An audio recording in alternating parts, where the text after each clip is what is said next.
We are live. Hello, welcome to Confessions of a Global Changemaker. This is a series that I originally was only going to run for 14 days, but it was so popular that we carried on. And I have the amazing, the extraordinary, the incredible digital philosopher. Oh my goodness, there are so many facets to this amazing, great man who I feel incredibly blessed to be able to call one of my mentors. And even just the changes that I'm experiencing as a result, every time this guy opens his mouth, it's like something else changes. So without further ado, I am so proud, I'm delighted, I'm thrilled to be able to welcome you to Thomas Power. Thomas, hello, hello. Hello, good evening, Sammy. Nice to be here. Thank you for inviting me. Oh, it's just a pleasure's all ours. Thomas, you've been in the digital world for a long, long time, haven't you? You advise lots of companies, including entrepreneurs like myself. What was it that got you into this in the first place? Oh, well, that's a good question. I mean, it really happened a long, long time ago in the early 1980s when my father said the future is all about silicon chips. In those days, we called them silicon chips, before they became more commonly known as microprocessors. And I went out and bought a computer magazine. It was on Twickenham Bridge. I remember buying a computer magazine. I was working for the AA in Twickenham, and I read this magazine cover to cover and just fell in love with RAMs and hard disks and drives and screens and PCs and software. And that's 40 years ago. So I've been hooked for 40 years on tech. And to this day, I still love it. You do. I mean, there are times when I'm part of a mastermind that Thomas and his gorgeous wife Penny run, and there are times when you and there's some of the others that are in the mastermind and you're talking, and I'm just trying to keep up with the amount of things that are happening in this digital world, and I'm finding that, and I'm quite tech savvy. So for people that are coming into this, entrepreneurial space where they're heart-led rather than technology-led, I'm seeing there's quite a few challenges for especially the silver surfers that are coming onto the entrepreneurial workspace. What are you noticing more and more is happening for entrepreneurs coming into this digital age that aren't using technology enough? What's happening to their businesses as a result of that?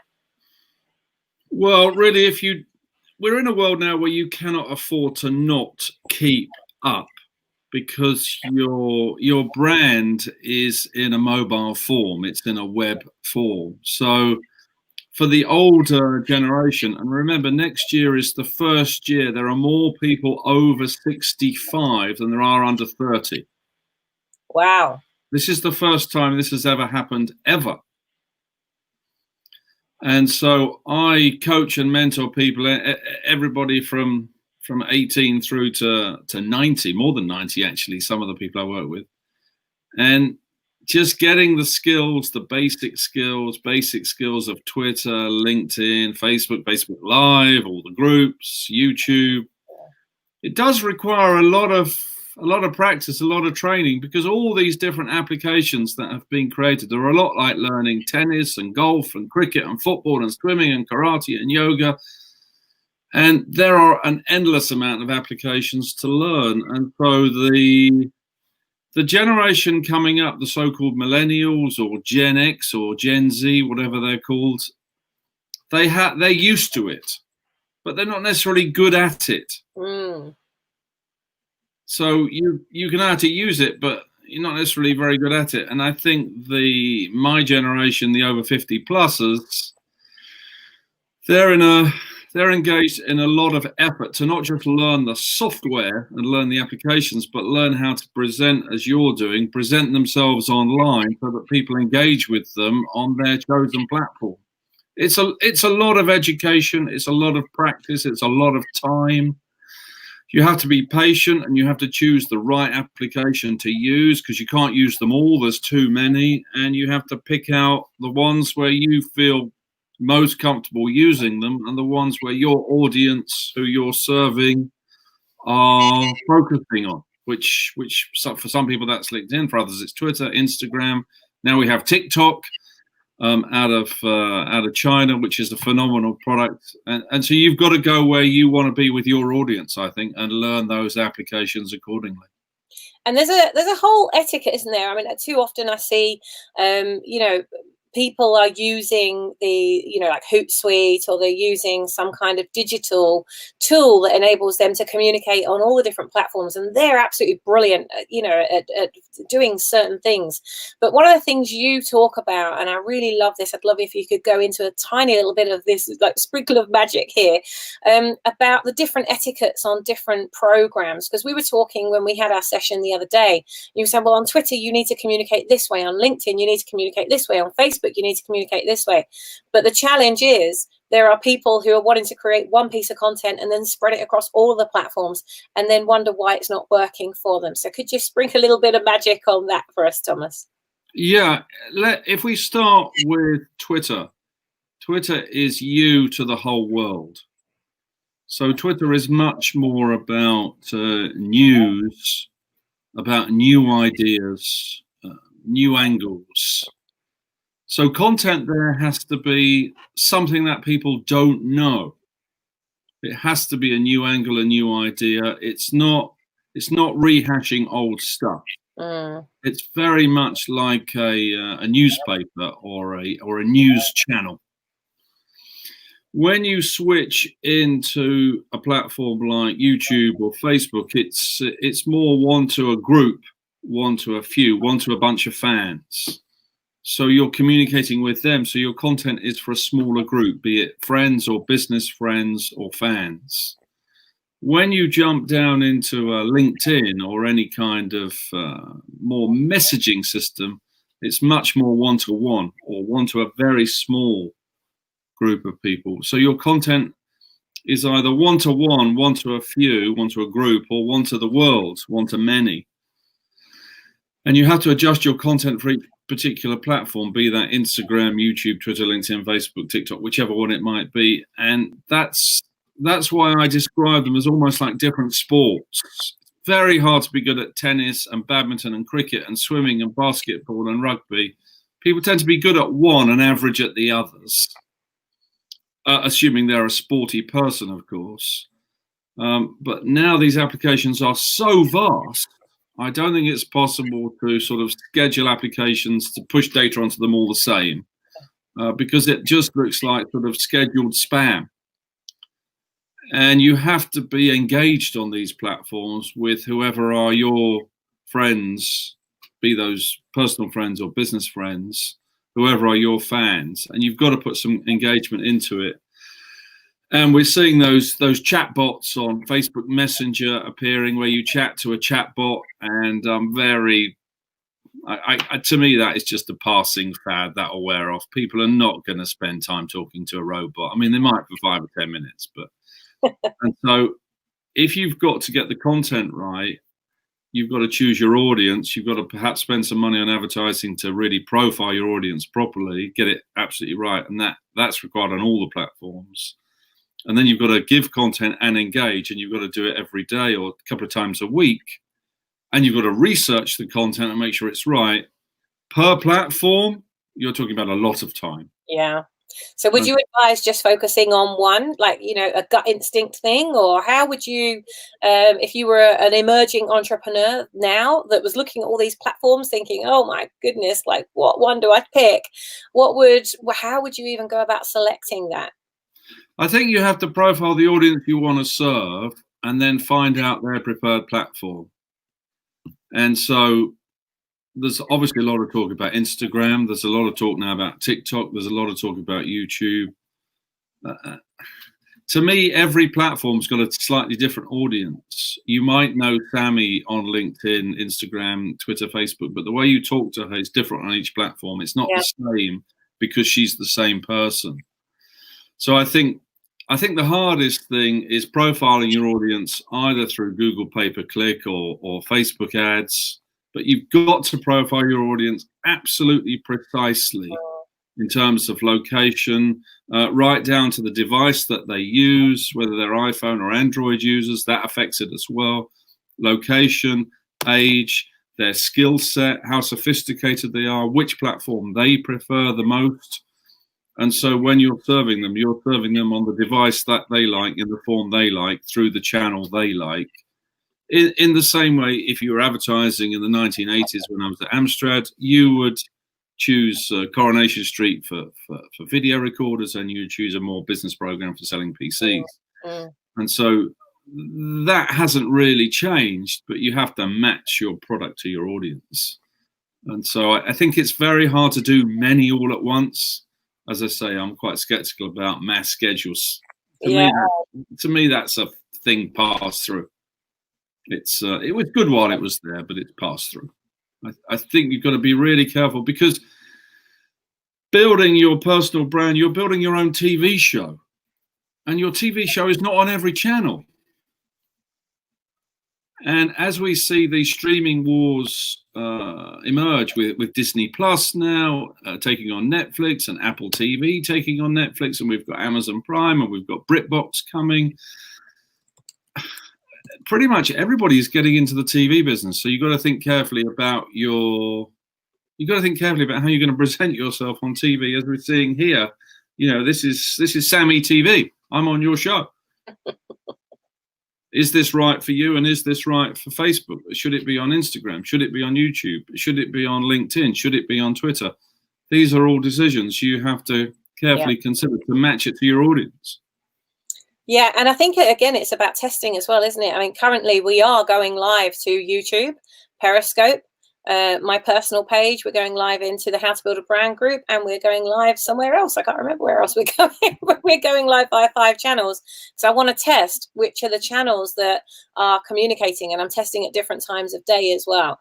And so, you know, I mean, obviously you've grown up in this digital world. This is something that, you know, you have pushed, like you've pioneered technology. You've pushed technology to its boundaries, to its limits even. Penny has commented, she says that you have the patience of a saint. So, and I think where it comes to technology, maybe you do need that, you know. And so often entrepreneurs, that it's quick, this isn't working, move on, you know, quick, move on. And yet they almost move on too fast sometimes before actually really testing and measuring the audience as to what they're actually responsive to. I had a client in Calgary who, when we did the Google Trends work and the Google research, and we found that her ideal clients are actually, she's a tax accountant, and we found that her ideal clients are online at like 4 o'clock in the morning because they're pulling their hair out, they're stressed, they're waking up early, they're up before anybody else because they can't sleep. And yet she was posting at 11 a.m. in the morning because some social media expert said 11 a.m. and 3 p.m. they're the best times of day that you could be posting. So she's posting based on what they were saying rather than actual testing and measuring of her audience. And I'd say that's pretty key. When you worked for Alan Sugar, I would imagine he was relentless at testing and measuring. You can give us some. Oh yeah, Alan is. I think Alan, or Lord Sugar as he now is, but he was Alan when I worked for him. He was phenomenal at market research, analysis of audiences, getting the right product for the right group of people, advertised through the right channel, be it TV, be it newspaper. I mean, he's a real thoroughbred at that. He's a true marketing expert at that. But I think one of the things to consider, Sammy, because you do need a lot of patience, you chose the right word there, when you're teaching, mentoring, coaching people, particularly with technology. But also all the different social channels have different analysis tools. So when they profile an audience and you look at what traffic you're getting, it's all different. Whether you look at Google Analytics or Facebook Analytics, Instagram Analytics, LinkedIn Analytics, Twitter Analytics, they're all different. There's nothing consistent between them, and they analyze and profile their audiences completely differently. So you can get the wrong view of your audience if you don't study it, and you can't rush things like analyzing data. You just can't rush it. You've got to keep asking questions until you understand it. So it's why I caution people to choose the platform carefully where their audience is. And I'm very skeptical about things about scheduling content at 11 and 3 and stuff like that, because technology has moved beyond times of day. You have a 4 a.m. audience, you have a 6 a.m. audience. I have a lot of people that communicate with me in the morning, early in the morning on WhatsApp. Then I won't see them until the next morning. I have people who communicate to me in the afternoon on Twitter from the United States, because they go online in California at 8 a.m. That's 4 p.m. in London. So they talk to me between 4 p.m. and 5 p.m., between 8 a.m. and 9 a.m. And I've got an audience in New Zealand, and I communicate with them between 7 p.m. and 9 p.m. my time, because they're just getting underway at 8 till 10 a.m. because they're 12 hours ahead. So I think unless you're focused just on a UK audience, which some people are, though. We're living in a 24-hour cycle. And then also people have got their favorite messaging app. Chinese prefer WeChat. The Europeans prefer WhatsApp. The United States, they tend to use more, Eastern Europe, they use more Telegram. In the Middle East, the United States likes Messenger or iMessage. So, you think about all these things.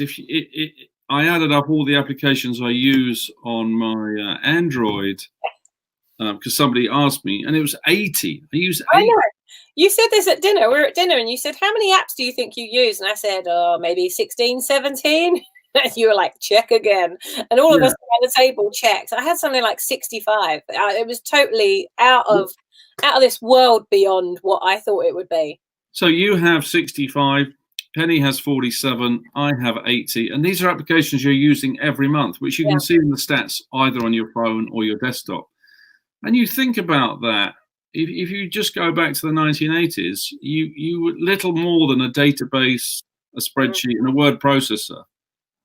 You use maybe 3, perhaps 4. Now it's 50.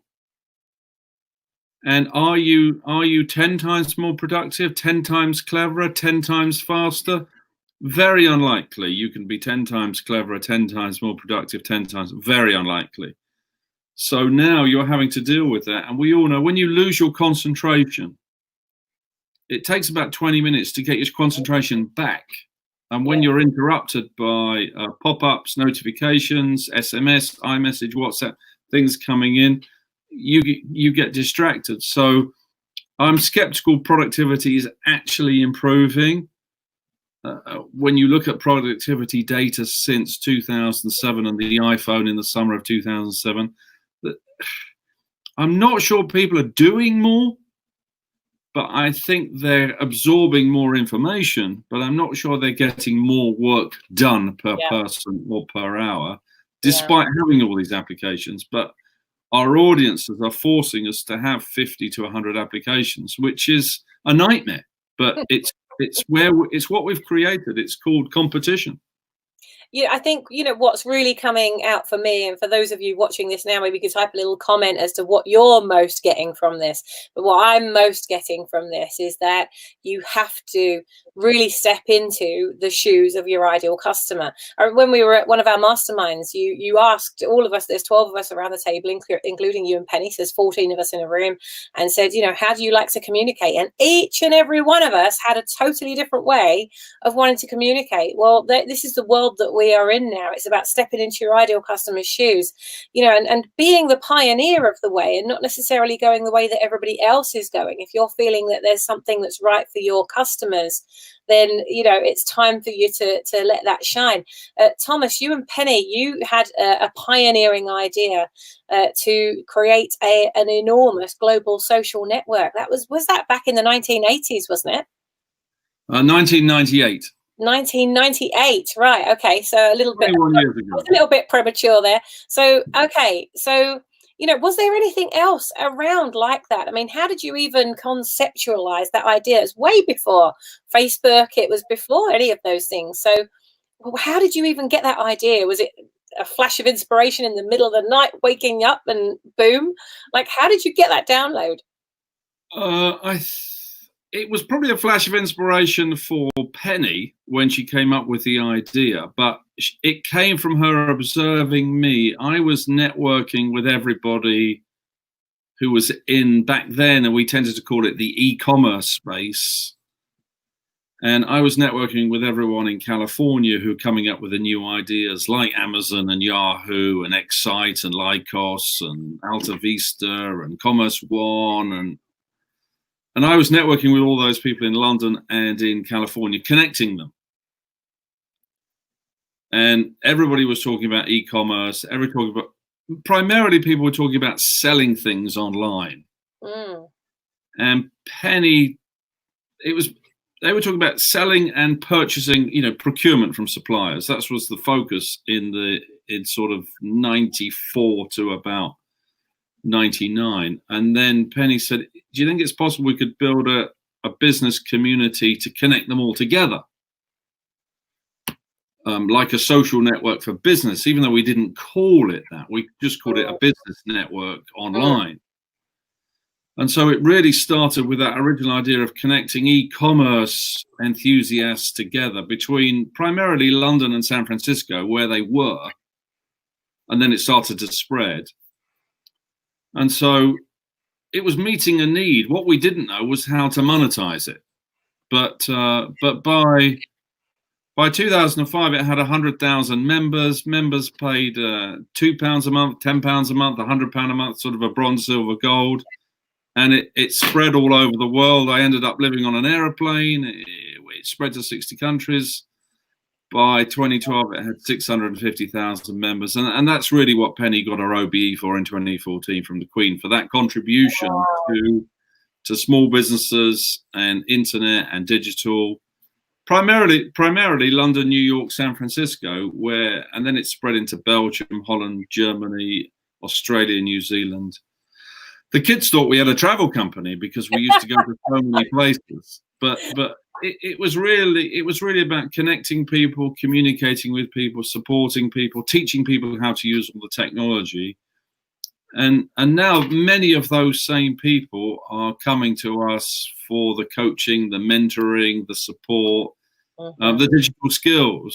So in many ways, the network is continuing, the community is continuing to go round and round and round, albeit on different platforms. Well, it does. I mean, gosh, I joined the Academy back in 2002 when I first started my very first business. And so, this really has come full circle. It's funny you mentioned about the kids thought that we had a travel company.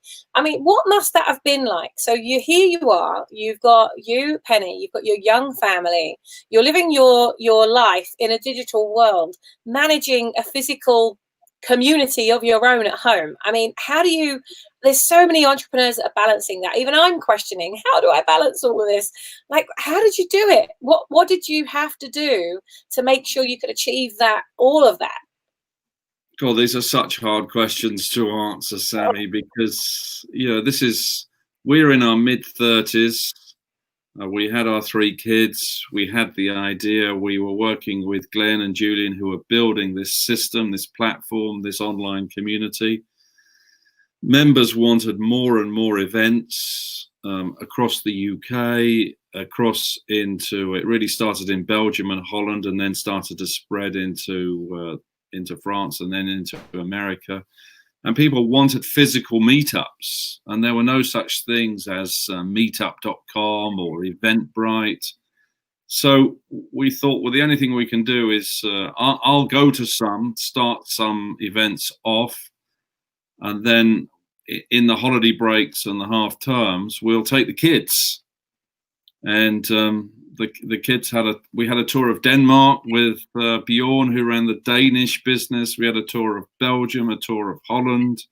We had a tour of Singapore, of Indonesia. And the kids from a very tiny age, I guess, got used to the fact they would be going to an event, shaking hands and meeting a lot of people. And I guess, I don't know. I mean, they didn't know any better. That was just what mum and dad did for a living. 20 years later, now that they're all grown up in their 20s, obviously they meet Academy members all the time in their careers, and all the time, literally every month, they're asked, are your mum and dad the people who? And so they have that everywhere, because now that they meet the children of the parents who were Academy members. Right. So how did we do it? I think it was exciting. It was challenging. It was incredibly hard work. I mean, I was out networking all the time, so I think that the kids thing was built and run by Penny, and I would get as much time as I could with them when I could. But Academy made, because the whole world was moving online, Academy made it possible, and created a new way of working, because we didn't have an office. We were working from home. The whole team was working from home. We didn't know how else to do it, and we all of our co-workers wanted to be with their children as well. There wasn't a desire to move to an office and be away. Every one of us had young children, so we kind of fumbled our way through, I think. But when I look at all the kids now in their 20s, they just see it, they look back at it and see it as an exciting time of growth. And all of them are very good at shaking hands, because they've literally shaken hands with thousands of our members, which range from small businesses to big ones to self-employed to all sorts around the world. And we went on a tour of California in 2007. We rented an RV and drove around meeting the members. And the kids were sort of, what were they? Sort of early teens, late naughty to teens. And they couldn't believe how many people we knew wherever we went. And of course, we still know all these people. And I think it's quite unusual when you compare us with LinkedIn or Twitter or Facebook, because Penny and I have met so many of the members all over the world, in every country. We probably actually know more of them than the guys who founded those companies know, because they focused on the software, whereas we focused on the meetups and the community building and the training and the teaching, and it was different. We always wanted to touch the network as opposed to it just be an app on a phone, you know. Oh, have you hung? A little bit. What amazing grounding for the kids to grow up with that. I mean, that's absolutely brilliant. And to be able to see those skills that are needed to show up in every way, in your fullest capacity, for those people that are around you. You know, obviously the name of Penny's new book, Business is Personal. You know, I remember a particular part of her book, which I think is towards the beginning of the book, where somebody had said to her, you know, get over it, Penny, it's only business, or something like that. And she was, it's not personal, it's just business. Yeah. And I have that whenever I see or hear that expression, I have a physical reaction to that as well. You know, you work with large companies, you work with small companies, you work with entrepreneurs, you work with young people who aren't necessarily even an entrepreneur yet, might be thinking about that sort of space. What would you say are some of the key qualities of leadership in this digital age? No matter what company you're in, what are some of the top leadership skills that you need to have now? To me, Sammy, the number one skill now is listening. I believe in something that I call, as opposed to SaaS, I call it LAS, but listening as a service. I think so much listening is required to listen to your peers, to listen to your suppliers, to listen to your clients, to listen to your fellow board members if you're a board member, as I am on a few different companies, and really listening to their position, because we're seeing all the time, and Penny talks about it in her book, this journey from mental health to mental fitness. People are under so much pressure in their work, completing all their tasks, dealing with all of these technology issues, doing all their calls, traveling, keeping fit, eating the right food, having a private life. People are under so much pressure that I think the thing that people need the most is someone with nice big ears like mine, who listens, doesn't judge, doesn't say, oh, what you need to do is, doesn't have the pointy finger consultant attitude, just listens and gives people a place to have their voice. And to me, leadership now is listening and giving people time to verbalize their position, and recognizing or empathizing that the pressure to process all this information, to answer all these messages, to deal with all these calls is extremely stressful for anybody, however skilled they are, however bright they are, however many assistants they have. Processing this amount of information for humans is unbelievable. And so I think because people are stuck in messaging and social media, phone calls, airports, flights, they really need they really need professional listening time for someone to consider their view. So to me, number one is listening. I think the other thing, if you're asking the question about leadership, it's making sure that people get enough sleep, that they eat the right food, lots of fruit and veg, that they avoid alcohol or recreational entertainment, shall I call it that, that they keep themselves physically fit, because you've got to work on your mental fitness, mindfulness, or meditation, whatever it might be. So I think leaders have to give space to whether it's their staff or their suppliers or their clients. But to me, it's about listening, and physical and mental health and food and sleep are the number one attributes that leaders have to give people that space, because leaders that just do goals and targets and money and I think just increase the pressure on people and actually make them more unwell. And I don't want to be one of those kind of leaders who's just, well done, Sammy, you had a great year. Now I've doubled your target for next year. I really don't think that works. So I'm about listening and supporting and connecting and giving people the space to talk, as you're now giving me the space to talk. It's very therapeutic to verbalize and have people listen. And I think listening is one of the greatest gifts that humans can give to other humans. It's something we push at the dinners, giving people the space to tell their story.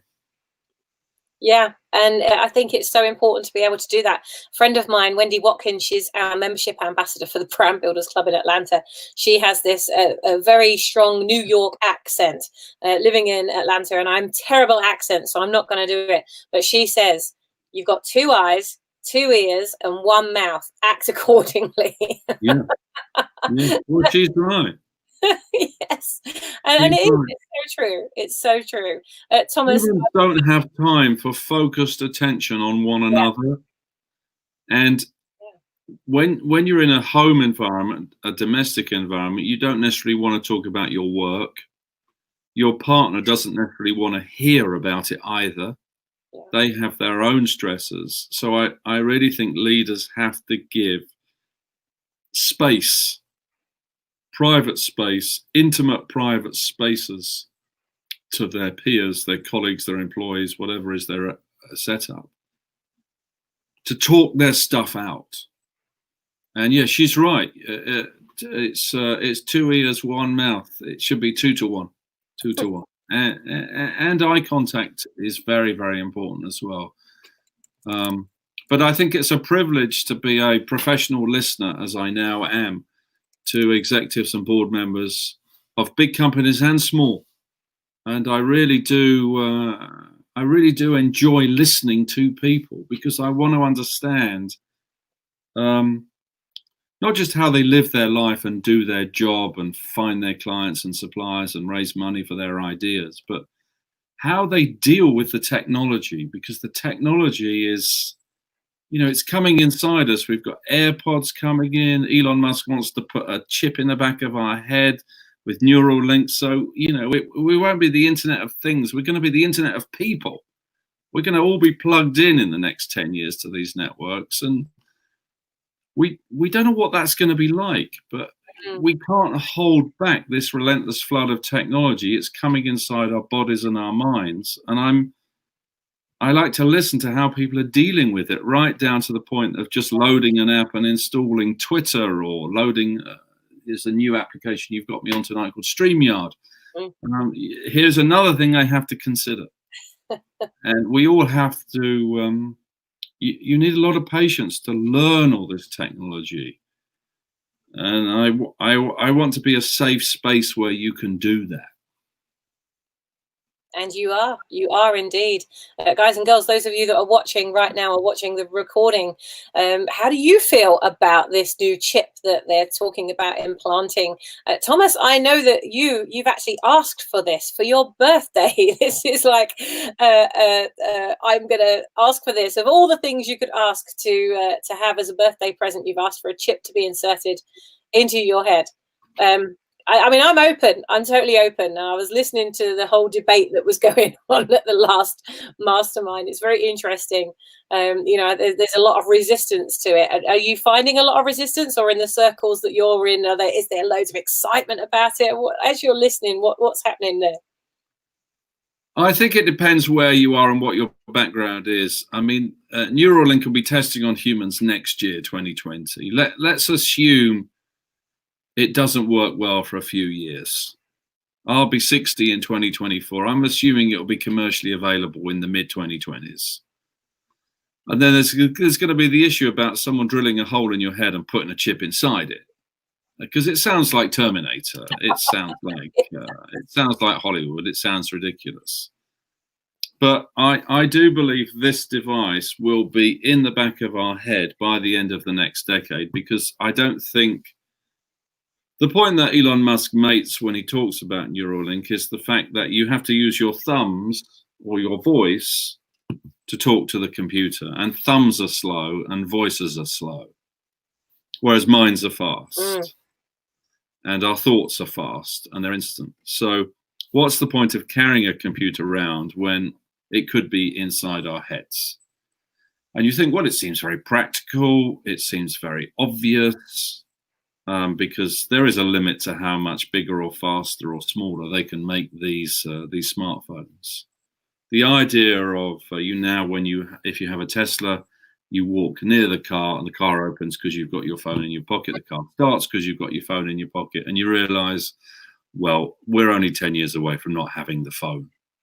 Yeah.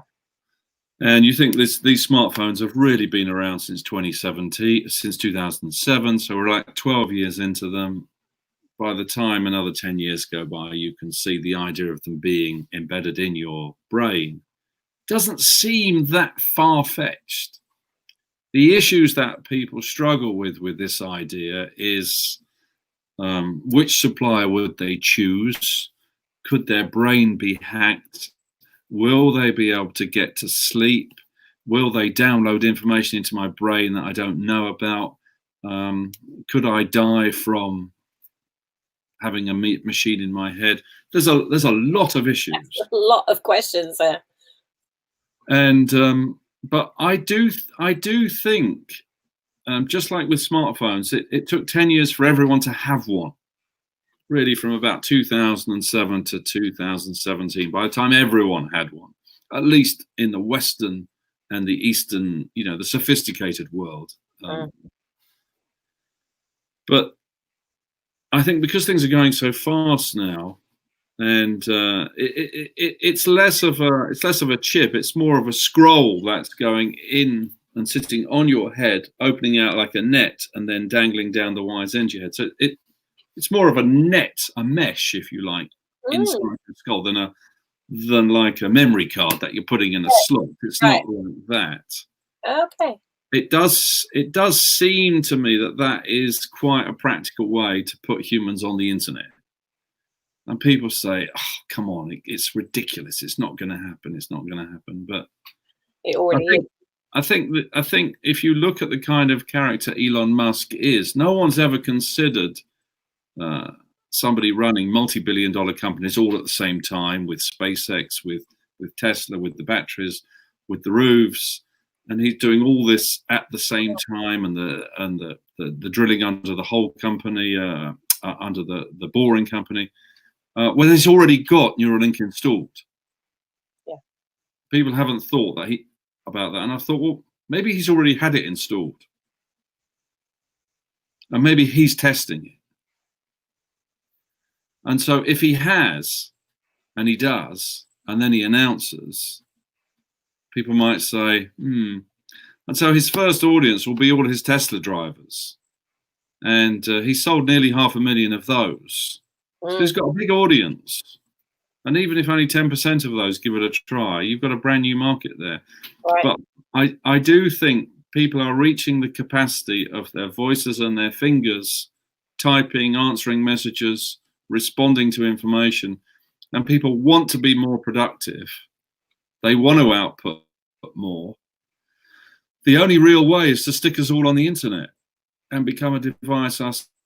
It sounds terrifying. I know it sounds James Bond. I know it sounds like Star Trek or whatever is the fashion for cool tech. But I think we're less than 10 years away from it being mainstream. I think it's going to come ever so quickly.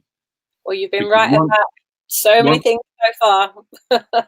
People are interested in performance. They're interested in physical health, mental health, sexual health, yoga health. People are interested in performance and productivity. The world is interested in performance.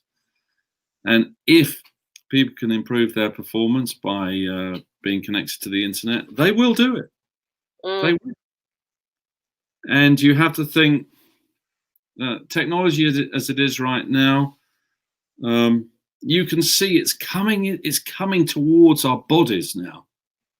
And things like the wristband and the AirPods and the Google glasses and various different attempts at the VR glasses, you can see I think technology is a species, not just a machine.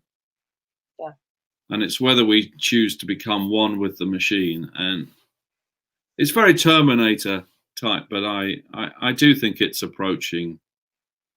I do think it's approaching us quite rapidly. And I think to myself, well, should I do it? Should I take the upgrade, the new TP 2.0 as opposed to Terminator 2.0? In my 60s, I think, well, why not? Why not? At least I can try it out for everyone else. My husband, actually, when I came home from the mastermind a couple of weeks ago, and I said, oh, Thomas is he's thinking of asking for this chip to, for his birthday. And Greg was like, yeah, I'd do that. I was like, gosh. I think, when you have that pioneer mindset, and you have been such a pioneer of progress in so many ways, as is my husband, and actually I'm quite scared for the two of you to be together at the summit. Goodness knows what kind of explosion of minds will happen there. But I think it's there's not enough pioneers, there's not enough people who are brave enough to try things. They kind of stand back and look and see, well, let me see what they do and let's see how that goes first. But without pioneers, there is no progress. And so I think, or are you somebody who's just following this? It's interesting for those of you watching this to think about that. Yeah, and I think last year, because 2018, I went through bowel cancer and chemotherapy for most of last year, it changed my attitude towards things. Certainly changed my attitude towards food, towards alcohol, towards sleep. And I started to become very focused on my physical and mental performance. Yeah. Much more. I was always physically and mentally fit, but much more so. And I think around the world, the conversation about mental health and mental fitness that Penny talks about in her book is becoming mainstream. It's in today's Sunday Times. There's a super article about the journey from mental health to mental fitness. And there's a lot of talk about it in boardrooms. And I think, so if this is a real issue, how humans engage with technology and behave with technology, and we all struggle with technology, whether we're Apple or Windows or Android users, we all struggle with it all. There's a lot of technology in the cars. There's a lot of tech in our Mercedes. There's a lot of tech in the new Teslas. There's a lot of stuff to engage with. and it's all the time, and we're probably getting 5,000 or 6,000 messages and notifications a day now, including the physical world. All of this is only going to increase. The cars are going to get more powerful. The phones are going to get more powerful. The computers more powerful. The planes more powerful. Yeah. There's going to be more information, and potentially 10 times more information every decade, because the amount of data is doubling so fast. So if we have 10 times as much information 10 years from now, the only way we can do it is if we're a computer too. Oh. And so it might not actually be such a revolution. It might be mandatory for survival. Mm. And it might be a requirement. The downside of that is if it's a requirement for your work, obviously there's various levels of people in society who are at the top and in the middle and at the bottom. You don't want an environment where you have the chipped and the non-chipped. Right. Because then we're going to have effectively like a digital poverty, as opposed to a physical or homeless poverty that we have now. And we have got to fix that issue before we start bringing humans online. And we still can't fix that issue yet. And I still think when there are thousands and thousands of very successful billionaires around the world, why this is still our best performance is where we are right now. Bear in mind, everyone's contributing every day their little bit across the world, and we've still got so many issues to fix. Mm. So the knowledge is not connected. The knowledge is not shared. Humans are not truly integrated yet, despite having their Googles, Facebooks, Twitters, Amazons, YouTube, Instagrams. It's still not sharing knowledge beyond the data on the screen. We have to unite the humans in a network, and that means that, to me, that's the internet of people, as opposed to the internet of things, which to me is trivia. Yeah. Putting devices on the internet, cars and computers and lights, and to me this is trivia. Putting humans on the internet, now that's a really important complex problem. So yeah, I'm particularly interested in the behavior between the human and the machine, and I think the rest of my life, because I've been online now for 30 years. I've lived more of my life online than off. 25 to 55. So it seems to me a natural extension for the final 30 years of my life to not just be online, but inside the network. Gosh, interesting. Gosh, so many ways that this could go, and and really thinking about how this is going to connect community. That I think there's so many more people now. It went online. People are craving that offline communication and connection. As Yes, you said, about e-academy, when people were asking you to create physical locations, it's one of the reasons that with Brand Builders Club, it started online 2.5 years ago, nearly 3 years ago in February. And now our members are wanting to connect. It's one of the reasons we're running the Vision, Voice and Visibility Summit in December, because people are wanting physical connection, but not just physical connection with anybody. They're looking for really meaningful connections with other people who, aren't just talking coffee and cats. They're actually, having a decent conversation about world issues and how they can come together for the purpose of co-creation and collaboration instead of working on their own. And where digital has enabled us to connect in such a massive, enormous way. Without it, you and I couldn't be having this conversation now. People couldn't be watching this all over the world right now. But to a certain extent, there's also this craving of minds actually meeting in a physical way. And, I'm a hugger. You know me, I'm a hugger. I think the very first time you met me, you were like, oh, we're going to call you Huggy. Because I do. I like a good hug. I like to really connect, in a physical way, not just in an online way. So I'm really looking forward to the Vision, Voice and Visibility Summit. Actually, Penny is going to be talking at the summit, and Thomas, you're going to be there as well. In fact, Thomas, you are part of the apprentice panel on the afternoon of day one, having worked with our Sir Alan Sugar, he's running the apprentice. What would you say is going to be the key ball-breaking skill you're going to need as part of that team of giving these leadership teams their here's your instructions. Now go out and make things happen. What would you say is the key skill you would recommend they're going to need to be able to achieve their target? I'm not really a ball breaker person, but Alan Sugar was. I would say that the toughest thing to deal with in business is the mental resilience. What Penny talks about in a book, what you're building with brand builders, you've got to have a team of people around you who can get through.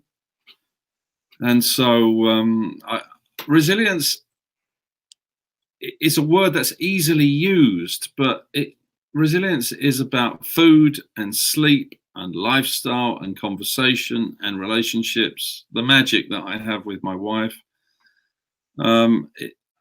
I couldn't be here without her. I think she couldn't be where she is without me. You have to have these companions, and the fact you're building groups and physical tribes, I think, is critically important. Not just because your members want to belong to your gang, your tribe, your club, and get your information, your knowledge, your skills, but they actually need to physically be around each other. Physically, just to listen, because machines can't do that. Machines are just screens. And good as all these platforms are that have been built, there are more physical events in every city worldwide. There are more conferences. There are more planes flying than there has ever been. I know the plane thing is a bit of an issue with the CO2 thing, but people want more physical as a result of digital. Yeah. And just like radio didn't kill the theatre, and television didn't kill radio, and the internet didn't kill television, the technologies layer up on one another. But we still like a physical play. We still like the radio. We still like television. But people still love those wonderful concerts that you have in all the parks and festivals around the world. A couple of 100,000 people go to Glastonbury. People need physical tribe, whether it's to get information, whether it's to listen, whether it's to hear music and escape. And that can only accelerate. So more power to you building physical events, Sammy, and building physical tribe in your groups around the world, as I know you do all the time. Thank you.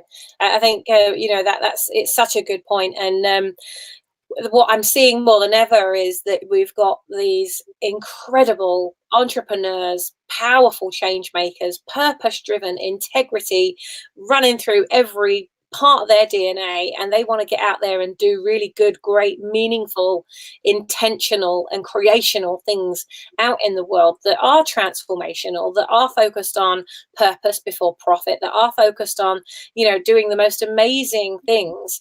But trying to do it alone is so freaking difficult. And there's so many entrepreneurs I see, and they're struggling and struggling and struggling. And I'm like, don't you realize that you two people, if you were just to have a conversation, you'd have an explosive network? Or what about you two? If you took that person's skill into your business would explode. You'd triple the amount of impact that you're making in a month. You'd achieve the same impact in a month that most entrepreneurs achieve in 10 months, and it's the power of collaboration is really and championship of each other at all times. That's something I'm very, very passionate about. And again, it's why we've brought the summit together, because to have 300 purpose-driven change makers in one room, as far as I'm concerned, that's a lot. It just blows my mind that imagine 300 global change makers all coming together in one place. If each of those change makers went out using the skills and the tools that we're going to give and the strategies, very workshop style, so there's no preach and teach, it's get shit done throughout the whole thing. Everything is workshop style, no pitching from the stage. It's, it's real massive information and collaboration. Imagine if each one of those change makers walked out and intentionally and purposefully changed another 100,000 lives within the next 12 months as a result of that one gathering of the most incredible minds, opening and expanding spirits, liberating lives through the power of intention with each other. That would be an extra, what, 3 million lives would have been touched as a result of bringing those people together for 3 days. Like, that's what juices me up. Like, that's so exciting. That magic, little sprinkling of magic that each of the speakers are bringing is just extraordinary. When we worked out the experience on the panel that I've brought together, it's taken 9 months of me carefully picking the right people to be at that event speaking on stage. And when we worked out the experience there and the amount of lives that have been touched, we worked out over 200 million lives have been positively impacted in just the last 10 years. So, and that's with us all working individually, finding our own way. Like you said, we kind of found our way through it, weren't really sure what we were meant to do. You know, we didn't have the big mentors and the big leaders. There wasn't this guru economy that we have now. You know, it was like you just kind of found your way blindly through it. Well, imagine how fast we can accelerate that impact when you bring all 14 of those people together and they work collaboratively instead of competitively. I mean, that's something. Gosh, I could go on all night about this. It's so powerful. We do have to see the whole world working together on these issues, whether it's space, whether it's climate change. The trivia of fighting over land and territories really bothers me. We have to be one union as one world community and solve all these issues together. And I think most people and most of the next generation will behave like that. And we'll say goodbye to these land battles and territory battles and tribe battles. But you know, these things tend to take 100 years to wash through. And so anything that you're doing now in your Manchester event that helps people make a difference and make an impact and builds their tribe and helps them help people to get that union of the planet occurring, I support. Penny and I support, because we believe in that support and connection and development of entrepreneurs. That's what we've been doing for 40 years. Yes. It's more of that unites the world. I get disturbed by the fight of the world when it's not necessary for humans to fight. We have to be one nation, one earth, one planet, and it's got to come. And one drop. Exactly. One drop, bringing it all together. Thomas, thank you so much for your time. I've just realized what the time is. We've spoken for nearly an hour now. It literally is an hour of power. You said it was 15 minutes. It's been an hour. It was like, what? Where did the time go? Oh, my goodness. Thomas, thank you so much for your time. You need to get back to your family. Guys and girls, thank you so much for tuning in. I hope you're enjoying the Confessions of a Global Changemaker series as much as I am. I'm learning so much all the time. And, you know, if you've not had a chance to watch all of the interviews, don't worry, I'll be posting them. I'll share them with you so you can catch all of them. Thomas, thank you so much. I'll look forward to seeing you at the Vision, Voice and Visibility Summit in just 2 weekends from now.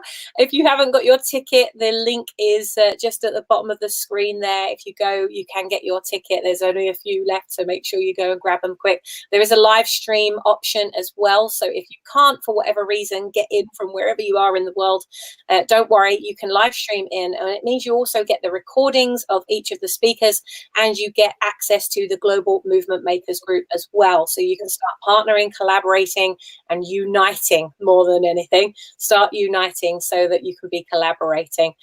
Take care. Have an amazing Sunday. I'll be back tomorrow morning, 8 a.m. on my Sammy Blindell page with another little branding tip and supporting you to go further faster, to be that brand you want to see in the world, but not at the expense of burning out. Take care. Have a wonderful evening, and I'll see you tomorrow. Mwah. Thank you, Thomas.